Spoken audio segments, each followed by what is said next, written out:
মহাকুল্লা সাহেব সম্পর্কে আপনারা খুব ভালো করেই জানেন, সবাই এলাকাবাসী। উনি যে একজন বড় নেককার বুজুর্গ ব্যক্তি ছিলেন তার প্রমাণ এখানে সর্বশ্রেণীর জিঙ্গের মানুষ হাজির হয়েছে। আলহামদুলিল্লাহ। একজন মুসলমান সে কোনো দলের হয় না, সে কোনো মার্কার হয় না, সে কোনো বিশেষ গোষ্ঠীর হয় না, সে বিশেষ কোনো সিলসিলা তরিকা হয় না, বিশেষ কোনো মযহাবেরও হয় না। তিনি নিশ্চয়ই একটা মযহাব মানেন, তিনি নিশ্চয়ই একটা তরিকা মানেন, তিনি নিশ্চয়ই একটা সিলসিলা মানেন। মানেন এ কারণে সমস্ত কলেমাওয়ালাকে ভালোবাসার জন্য।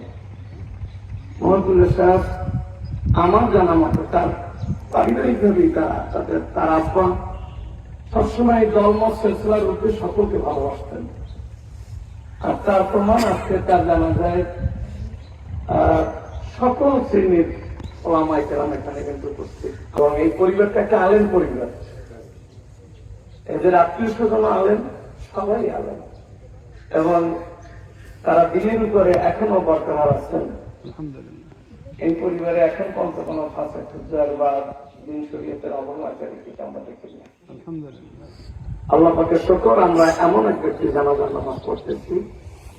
আল্লাহ আমাদেরকে এভাবে একজন সত্যিকারের খাঁটি মুসলমান, যে মুসলমান সমস্ত মানুষকে ভালোবাসবে, এমন খাঁটি মুসলমান হওয়ার তৌফিক দান করুন। এখন জানাজার নামাজ শুরু হয়েছে।